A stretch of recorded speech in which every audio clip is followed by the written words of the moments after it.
Good morning and welcome to the Hertfordshire Fire Pension Board on 16th December 2022. I'm Teresa Baker, Democratic Services Officer to the Board, and it falls to me as the representative of the Director of Law and Governance to undertake the annual election of the Chairman and Vice Chairman. So I'll be starting the meeting off. Just some housekeeping first. The Council will be holding this meeting electronically. Members of the public may attend this meeting in an electronic capacity, and there is also a link on the Council's website for them to do so. Members of the Board are asked to keep their microphones switched off until called to speak, and to switch their microphones off once they have finished speaking. Cameras may be left on throughout the meeting if members wish. If you experience connection or other technical issues, it may help to switch your camera off. Cameras should be switched off if and when speaking in the meeting. To indicate a wish to speak, members should use the raise hand function. Use of the chat function is exclusively for voting. At the end of the debate on each item of business, there will be a vote. Members should vote using the meeting chat function by indicating for, against, or abstain. The chairman will declare the result for each vote. Breaks of at least 15 minutes will be held every 2 hours and will be taken after a speaker in the debate has finished speaking. If the Board are voting, the vote will be concluded before the break is taken. Other breaks will be incorporated as appropriate. So now, for the benefit of anyone watching this meeting, I'm going to ask the members of the Board to introduce themselves, including their position on the Board. So I'll start with Steve Bishop. Good morning all, my name's Steve Bishop. I was working for Herts County Council as a fireman at Pottsbar Fire Station for, 30 years. Recently retired, and that's how I've ended up on the board. John Bolter.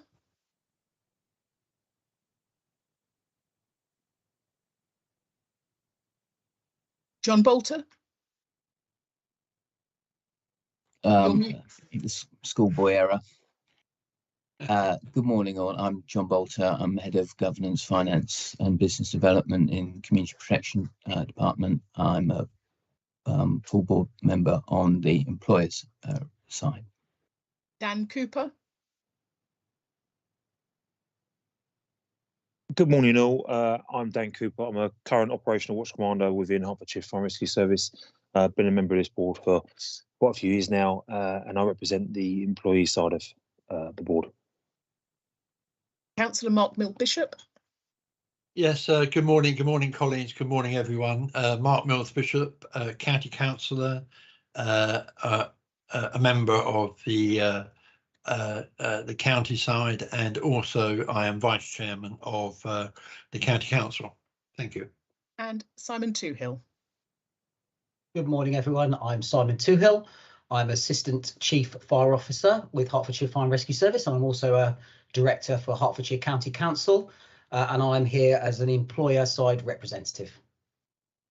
Okay, so I have apologies from Darren Scotchford, so Dan Cooper will be substituting for him for voting purposes. The board's chairman and vice chairman are elected annually, and the side of the board they are elected from rotates annually. Today, the chair will be elected from the members' side of the board and the vice chairman from the employer's side. So I call on the board to verbally nominate a member representative for chairman. Can I have a nomination, please? So, John. Yes, thank you, Teresa. I'd like to nominate Darren Scotchford. Thank you. And can I have a seconder, please? Yes, Mark Mills Bishop, Teresa, and I will second that. Thank you. So Darren Scotchford has been nominated chairman in absentia. Okay, I now call for the board to verbally nominate an employer representative for vice chairman. Can I have a nomination, please? Again, John Bolter. Yes, thank you. I would like to nominate Mark Mills Bishop. Thank you. And a seconder, please.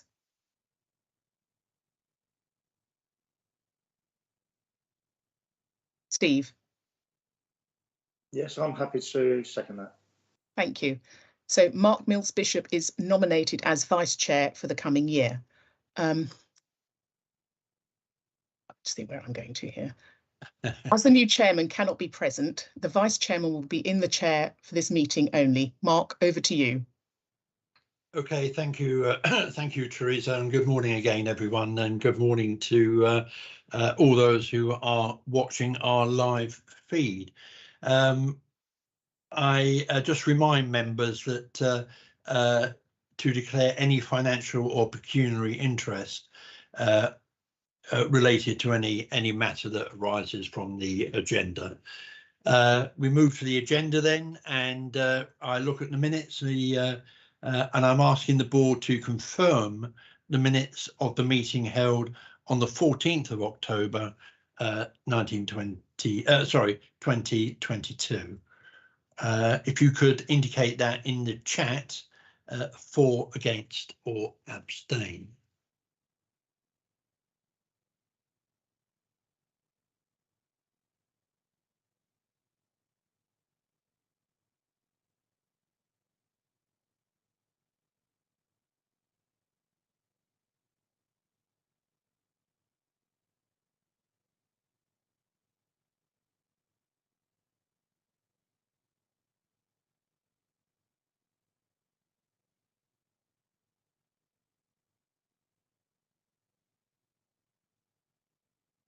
The minutes are agreed, Chairman. Thank you very much indeed. Now, matters arising from the minutes. Do we? I think there are 3 matters. I'm just bear with me.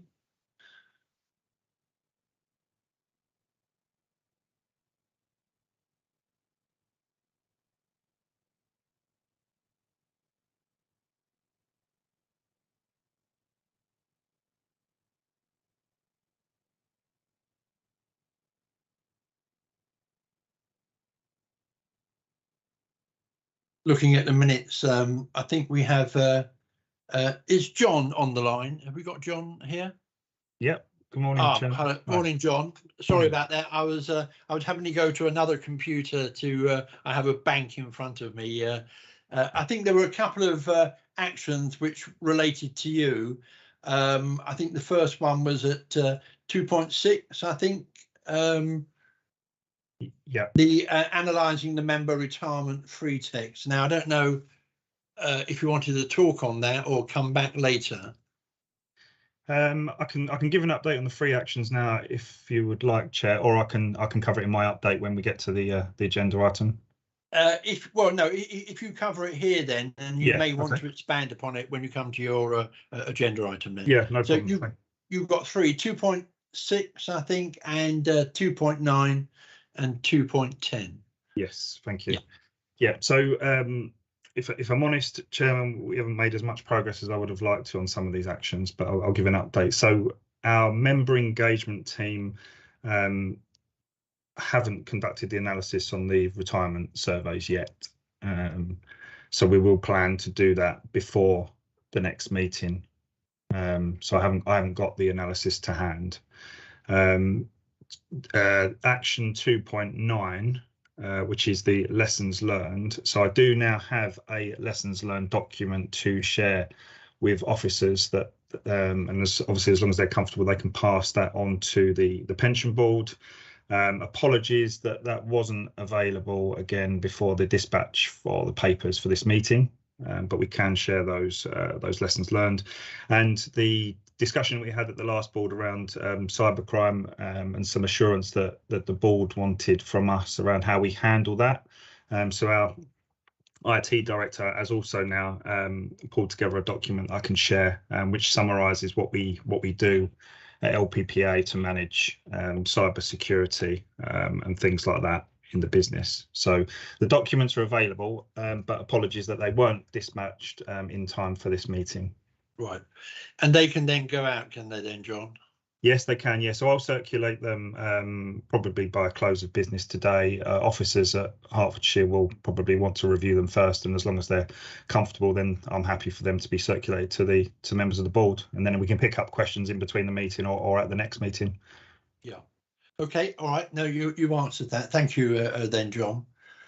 All right. We move on then to item 2. Item 2 on the agenda, which is the Firefighters Pension Fund Accounts Report, and I think we've got Phil. Is that right?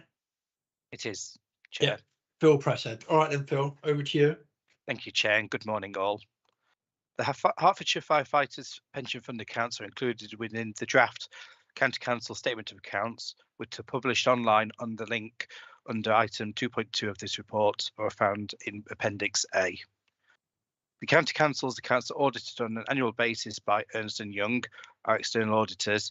Within this process, the fire accounts will also be reviewed. The statutory deadline for signing off the accounts was the 30th of November 22. However, this was missed due to a national issue regarding accounting for infrastructure assets, which impacts the County Council. Within Appendix A, there are two main statements of accounts, the fund account and net asset statement. The fund account summarises the employer and employee transactions within the year, from contributions received from member and employers, transfers in and out of the scheme, and benefits payable.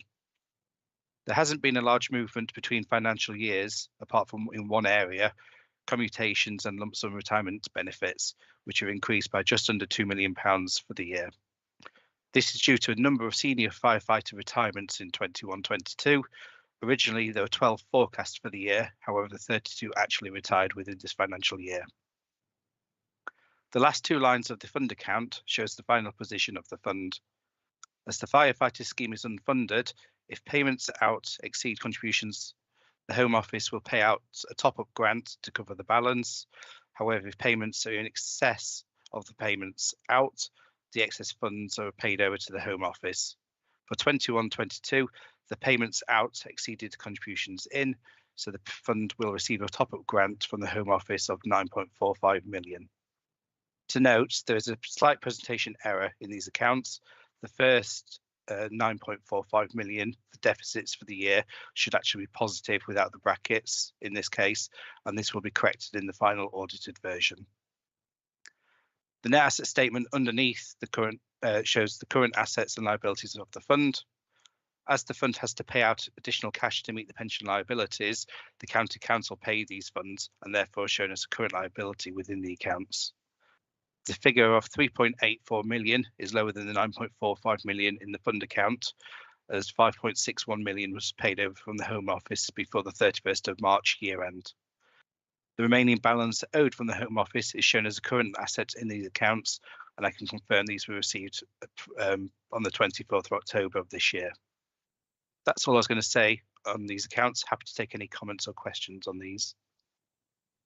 All right, yeah, thank you then, Phil, for that. I just have one question before I throw it open. But in terms of the fund from the Home Office, we don't have any issues there, do we? Any problems or difficulty? No, there's no difficulties. When I spoke to the fire accountant, the Home Office only pays over every quarter, so that's why there's a delay in receiving the final payment. Right. Okay. All right. Oh, thank you very much indeed, then, Phil. Are there any questions from anybody? I'm looking at my screen and I'm not seeing any at all. You might get off lightly here, Phil, I think. No. All right. If there are no questions, then the recommendation is to note the report. If members can indicate on the chat room for, against, or abstain. Thank you.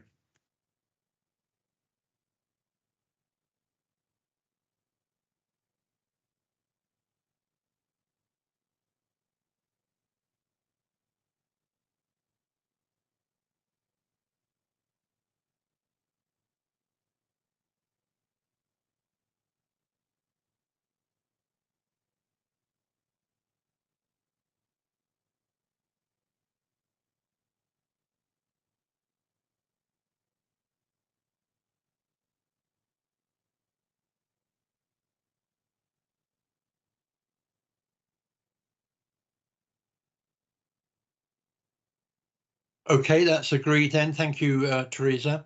All right, we move on to item 3, which is the Hertfordshire Fire Pension Risk Register report. And I think we have Anne. Is that right? Good morning. Yes. Anne, good morning to you then. Over to you. Thank you. Thank you and good morning all. Apologies, my Wi-Fi connection isn't stable at the moment, so I will be presenting without camera. Right. This is the Fire Board Risk Register report for Q2. The number of risks monitored have remained consistent this quarter and have also not changed in severity. Risk 1 relating to the annual benefit statements and Risk 2 relating to the non-compliant third-party administrators remain at a severity rating of 24, which is amber. This is because they are linked to the LPPA and the project's pace continues to progress. There is still a risk around the satisfaction of the services provided. We have also noted that pension funds have recently hit the headlines due to economic uncertainty, high inflation and high interest rates affecting the liability-driven investment hedging strategies that are found in many schemes. The fire pension scheme is not exposed to this risk at all because this scheme is grant funded. That will be all that I'll be highlighting. Thank you, and I welcome your questions. Okay, all right, that very short. Thank you there, Anne. I have no questions on that. Does anybody else have any questions then? If you can indicate. I'm not seeing any. All right, Anne, looks like you got away with that one fairly lightly then. Right, if members could indicate then the recommendation either for to note and comment on the contents, but there's no comment, but if you can note for, against or abstain.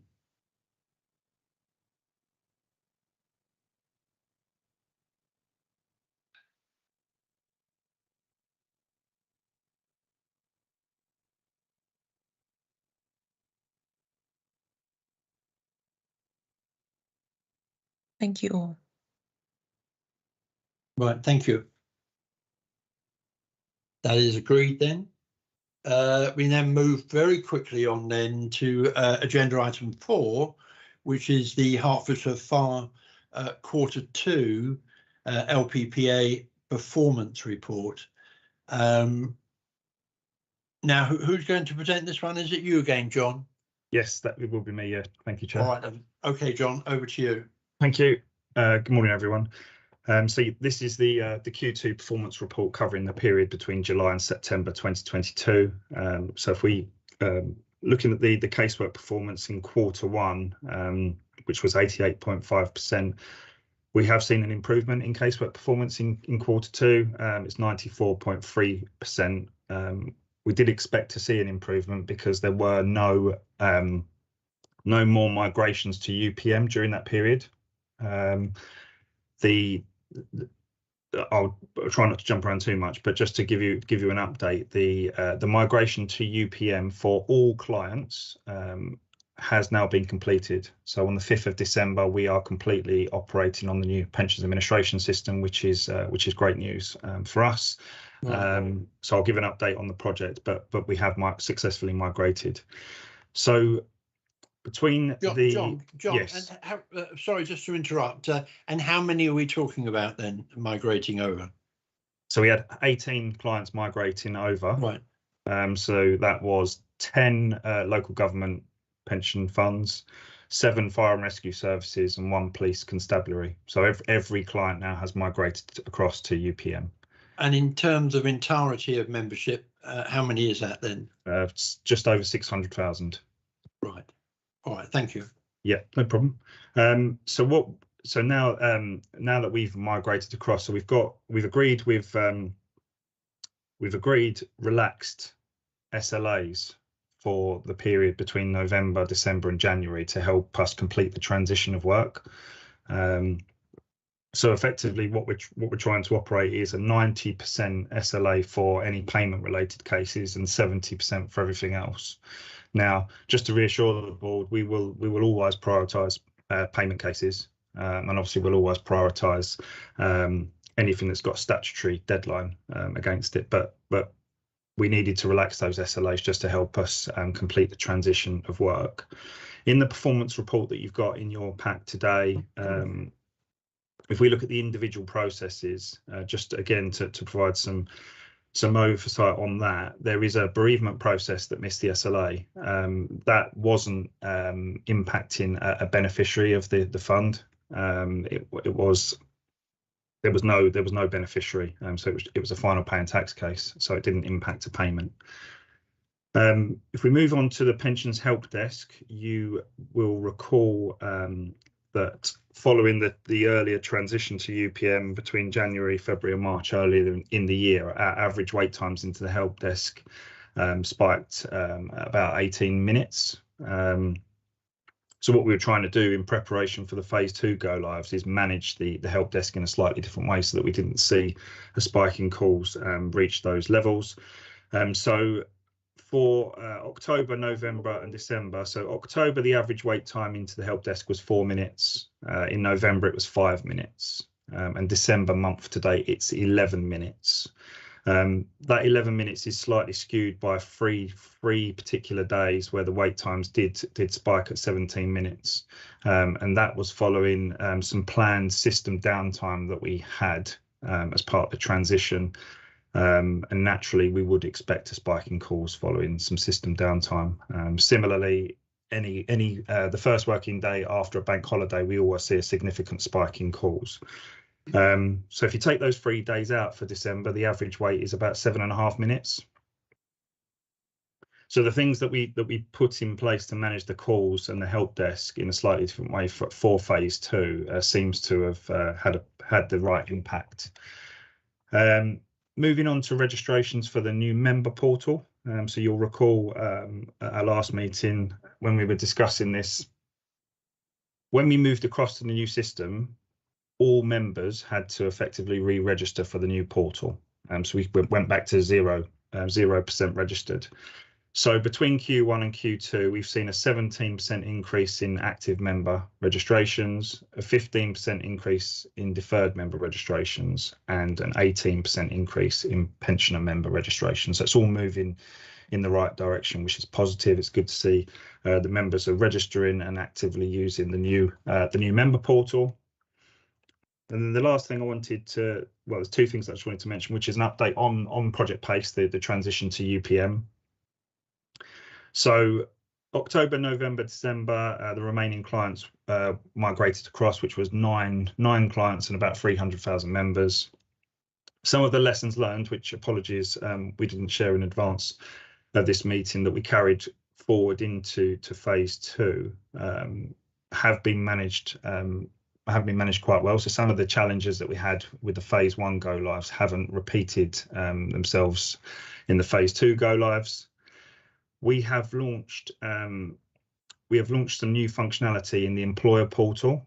So we've gone live with monthly return submissions for one particular client. We're always planning to phase the go lives for the monthly returns, but from May next year, both the County Council and the Fire and Rescue Service will be submitting monthly data files to us for us to reconcile. So that will be a new functionality that goes live next year for you. I've already mentioned the relaxed SLAs, and I just wanted to give a brief update, a business update on where we are at the moment. So yes, we've gone live on UPM, which is great. I think I mentioned at a previous meeting that we've gone live with what we would call the out-of-the-box product. So there is some additional functionality and some enhancements that we want to deliver with the system that are always going to be planned during 23-24. So in advance of the next meeting, which I believe is in March, we will be sharing with officers and pension boards an overview of what functionality is currently turned on and available, and a bit of a development roadmap which shows when we plan to go live with some of the other functionality going into next year. We have also just agreed our 3-year business plan with our board, and again the plan will be to share that with all clients in January so that you can see what's on our business plan for the next 3 years.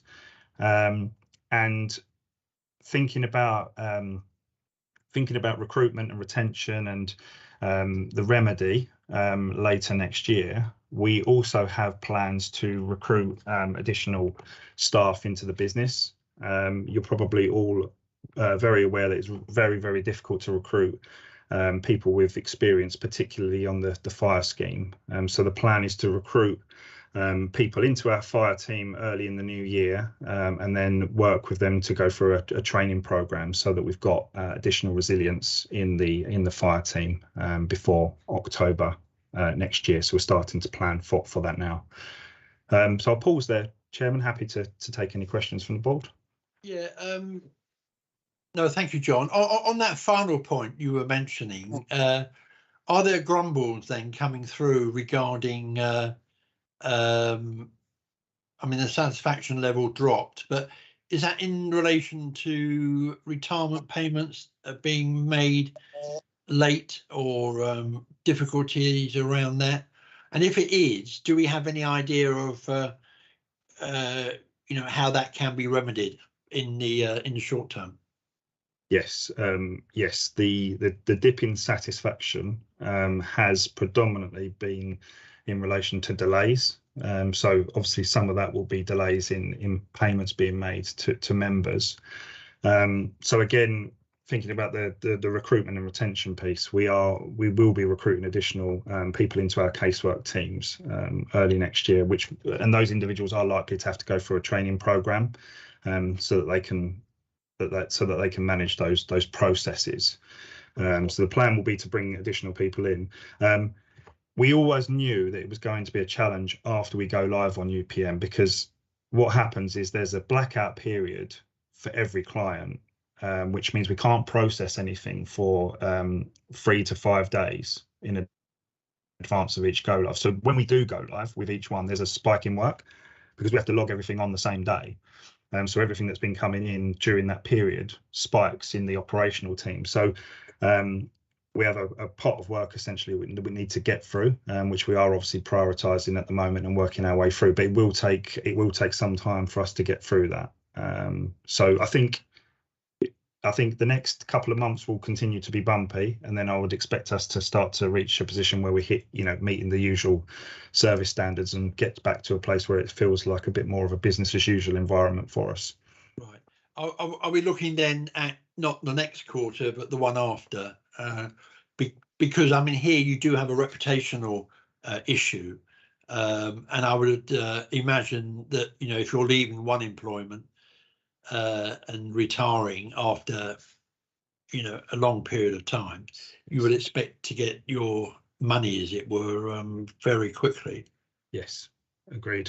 And if I'm honest, it is, it has been a challenge for us. And we did recruit additional roles in advance of the project even starting, but we have had some turnover throughout the year. It's been difficult to recruit experienced administration staff, which is why we want to put this rigorous training program in place. We will always prioritise payments, and we will always prioritise in retirement date order. So we are trying to work in the way that you would expect us to. And I've said this to officers at Hertfordshire, but obviously if there are things that need to be escalated, then that can be done to the named officers within our organisation, rather than having to go through the pensions help desk. And we'll obviously try and if people have got payments that are outstanding, we'll prioritise those, but it's been a bit of a challenge. Yeah. Okay. All right. Well, I've got a couple of people waiting, so I go down. Steve was first. Steve, over to you. Thank you, Chair.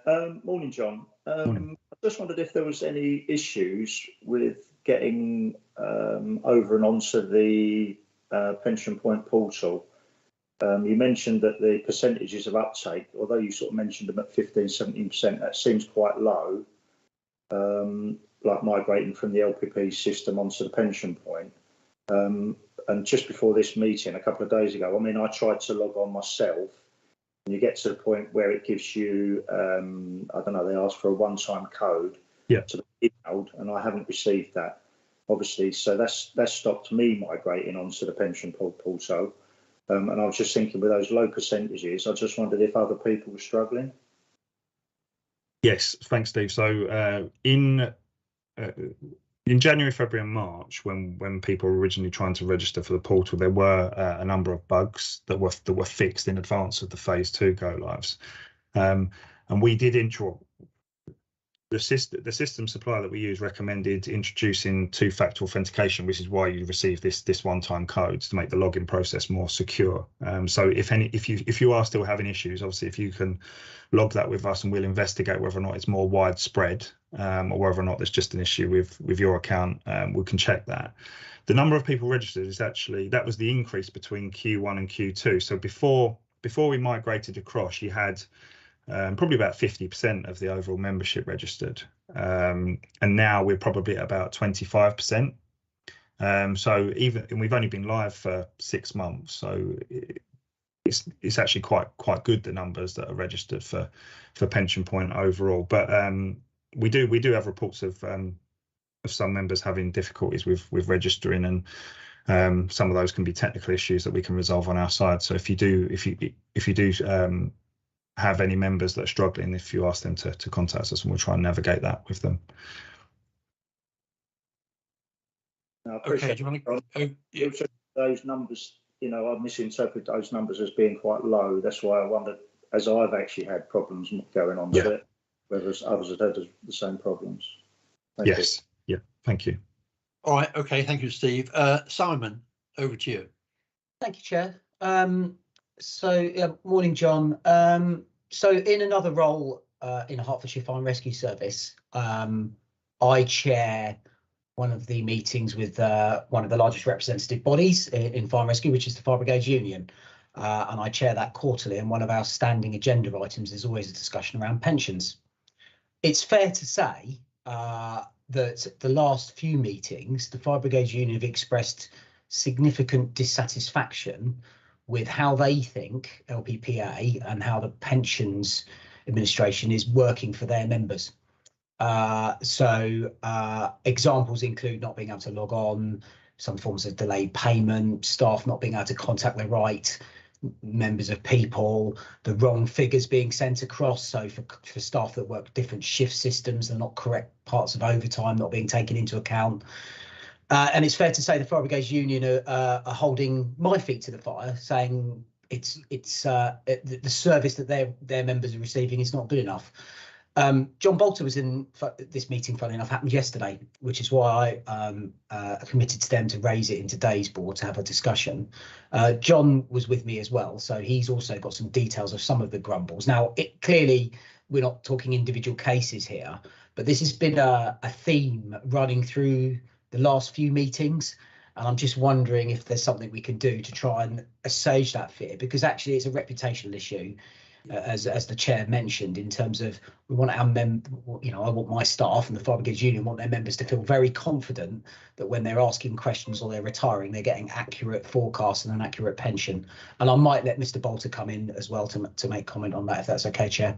Yeah. No, John has come up. John, do you want to come in? You're on mute, John. Sorry, I did have my hand up. It wasn't specifically about the rep body piece, but I certainly can endorse everything that that Simon has said, and some very unfavourable feedback, which was disappointing to hear. My question, Chair, was specifically about something in the report. I don't know whether you want to take that afterwards, and we let John. Yeah, we'll let John come in, and I'll come back to you as well. And I think it's quite quite important that you both raise an issue like this, because I'm very concerned about the reputation of the service that we are giving, and if members are unhappy, that makes me unhappy as well, and I'm sure it will make Darren unhappy as a new chairman. But John, warts and all then. And thank you, Simon. Thank you, Simon. So firstly, apologies that obviously you have been receiving that feedback and sitting through those meetings for some time. Obviously, completely acknowledge the concerns that are being raised. We knew it was going to be a challenging year for us, changing all of our operating systems and moving across to UPM. We knew it was going to be a challenge. We knew it was an aggressive timeline, some of which was unavoidable. And we tried to mitigate those challenges by doing two go lives between January, February, and March, and obviously later this year. There were things I think that we probably didn't anticipate happening as well, which were that we had a number of what we call hypercare issues with a system that needed to be fixed post go live. The spike in work that we experienced was a lot higher, I think, than we expected. And we've had more staff turnover than I thought we were going to have. We've lost experience in the business. So it has been really, really difficult. To try and reassure you on plans moving forward, it will be easier for us to provide the service to all clients now that we're on one operating system. It was so complex trying to provide the service across two. So that will take away some of the complexity. Once we overcome the spike in work that we're experiencing now, we will start to see normal BAU levels of work coming through to the teams. So that will help us. We are trying our best to prioritise the things that you would expect us to. And as I've mentioned, we are actively looking to recruit people into the business and train them very, very early on into the new year.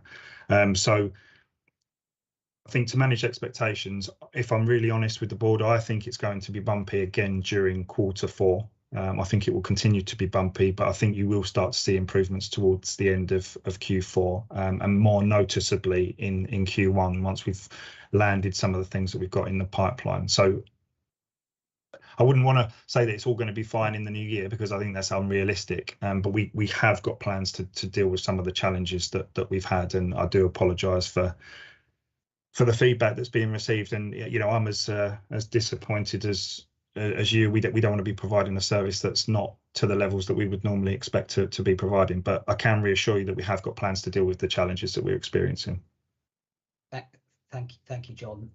If you're happy for me to come back just quickly, Chair. Yeah, absolutely appreciate where you've come from there. I think just from a micro level, from my interactions, you know, I had a course to ring the help desk about 3 weeks ago, and I was on hold for over 20 minutes, and then actually the person I spoke to was unable to deal with the query. So I recognise that the plural of anecdote isn't evidence, but from my little mini experience, it kind of was similar. I think concerns that I have are sometimes it's the interface between LPPA and the data being received from Hertfordshire County Council. I think that sometimes is one of the issues, and I think that's something that probably we need to look at. Recognise that you're still bedding in the new system, and that, you know, Q4 might be a bit lumpy as well. I suppose my next plea will be, we're not that far away from October 23 when there's a huge change because of the McLeod Sargent remedy. And I would suggest we kind of want to be firing on all systems by then, because there's going to be, I suspect, a lot of work for me, for your teams, in terms of what happens post that date. Okay, John, perhaps if I could ask that we have an update at our next meeting, and perhaps the minutes can reflect that there is a meaningful update in regard to that. Steve, you've come on. Is that a question in relation to this issue? If I come to you. It was, Chair. Yeah. Probably just covered it. It was the fact that I feel like LPPA are working with a lot of information that's coming from Herts County Council that sometimes isn't correct. Obviously, they're only administering the data that they're given, the numbers that they're given. Quite often it's found that that's what's wrong, and that's where the problems arise. And I think LPPA are probably getting a lot of the brunt of that, when perhaps that could have come back to Herts County Council. And that's no disrespect to any of the people working in the department. I think it's that you've got so many schemes running at the moment, and it's interpretation of those schemes. Thank you. If I could just jump over, Patrick, do you have a comment to make on that?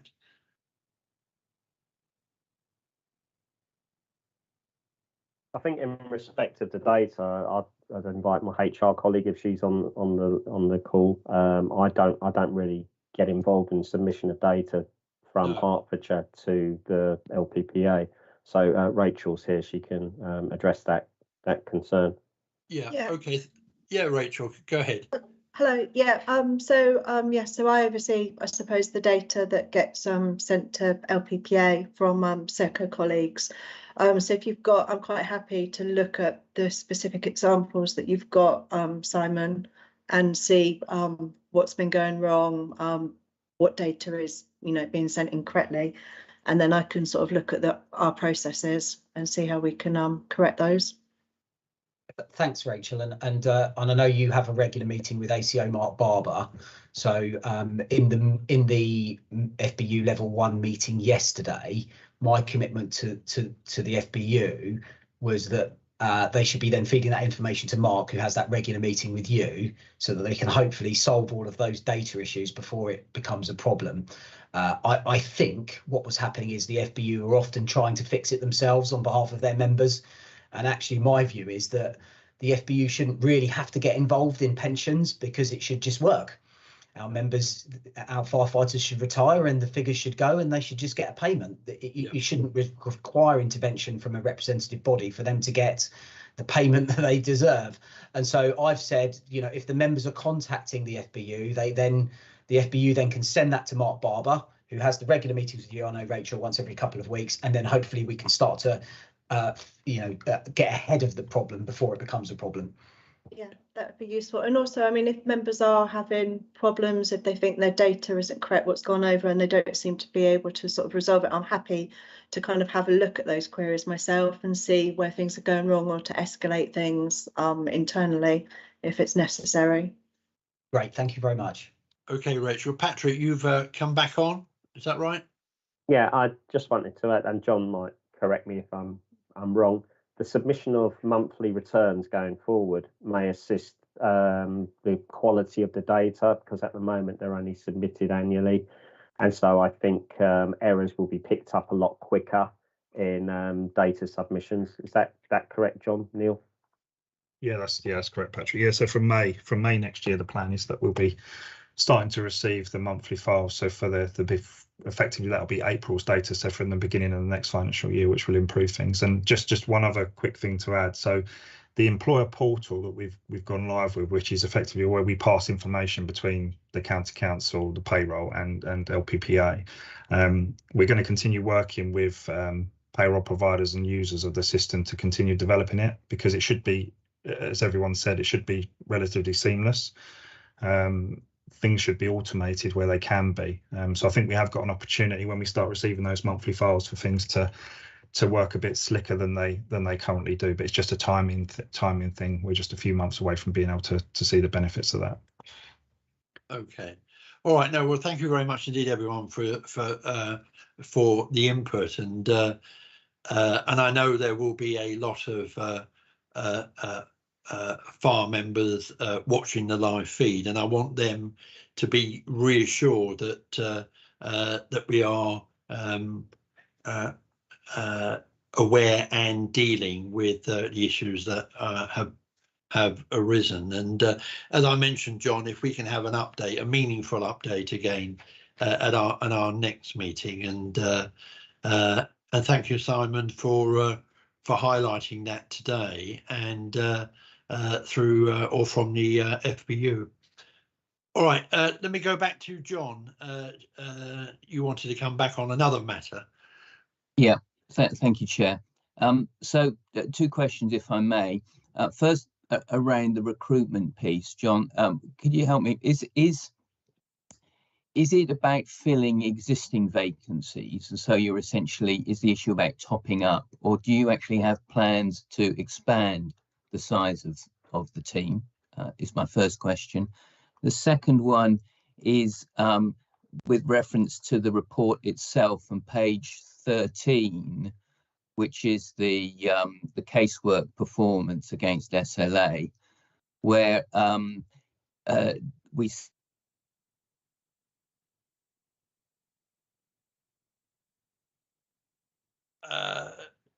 I think John has frozen. John, can you hear?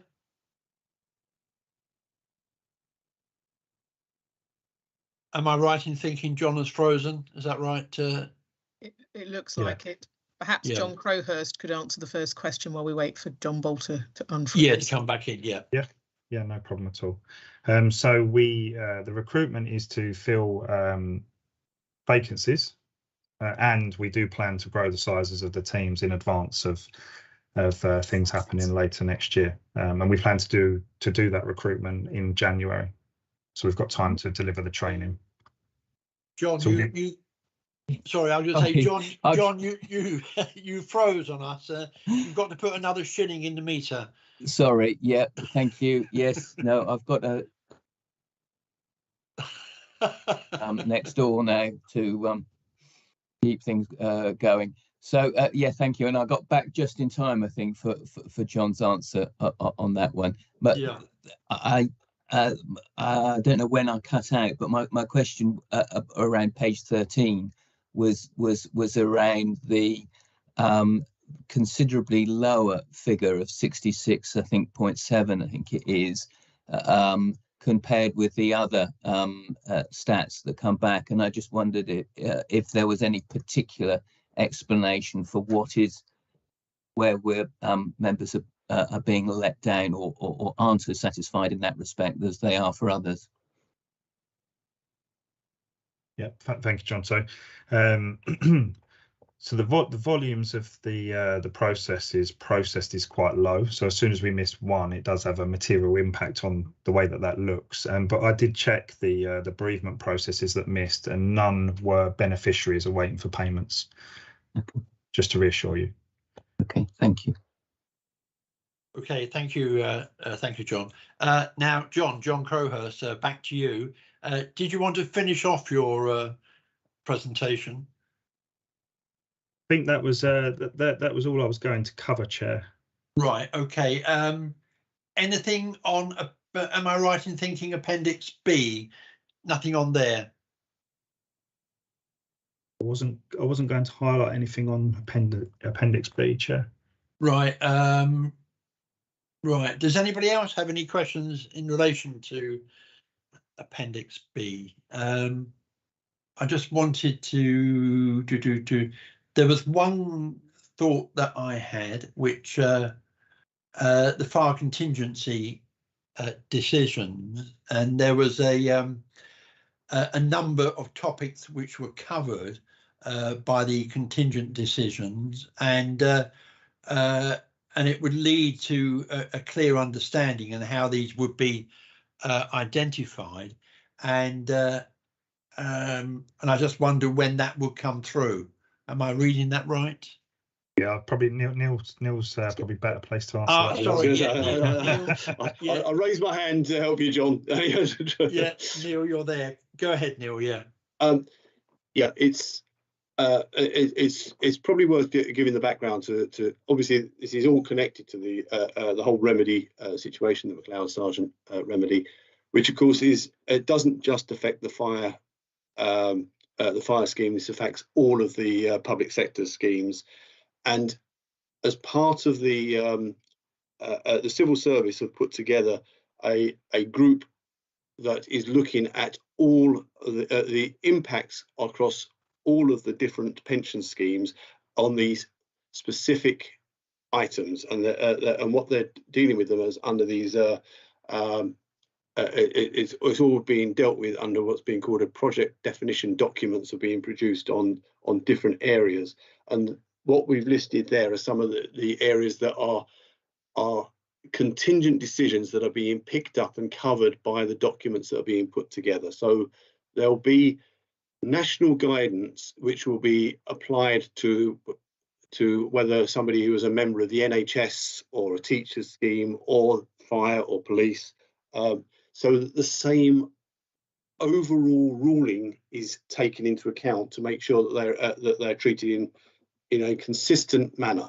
However, there are still going to be local issues that are that will affect different schemes, and that has been taken into account as well. So the Home Office obviously are looking after the, providing the input for the fire scheme, but we thought that it was appropriate to be indicating these particular issues where there is the contingent decisions, where there will be, although there'll be overall guidance, there may be a wider or a slightly different interpretation for the fire scheme in this particular case.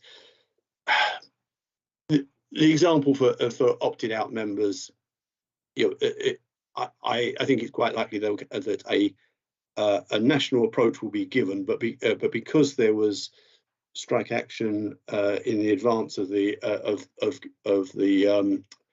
2015 scheme being introduced, there may be a different approach given, because I don't know, somebody who had taken strike action might be an indication that that was an expression that they were unhappy about moving into the 2015 scheme, whereas if teachers didn't go on strike, there isn't that same indication. Something along those lines may be painted as a different mechanism.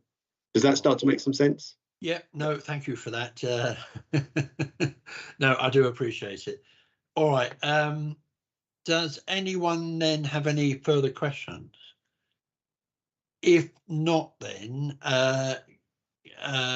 we've had a pretty good discussion around that, and an action will come back in the next meeting. So if everybody is happy that we have noted, and would they indicate in the chat room either for, against, or abstain?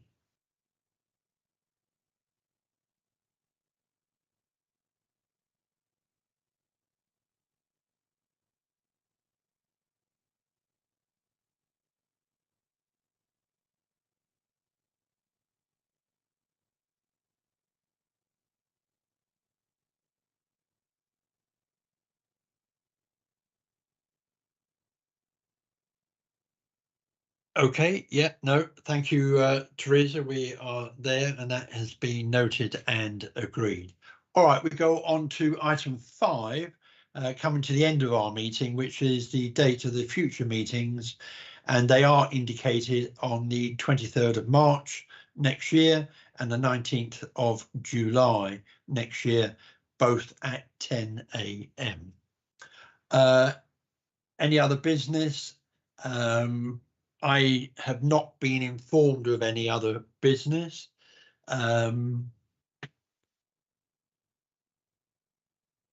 Nobody's saying anything that they urgently want to bring up something, which I'll be happy to take. There are no other items of part 2 business, so therefore I declare the meeting is closed. Can I just ask and remind board members not to book out of the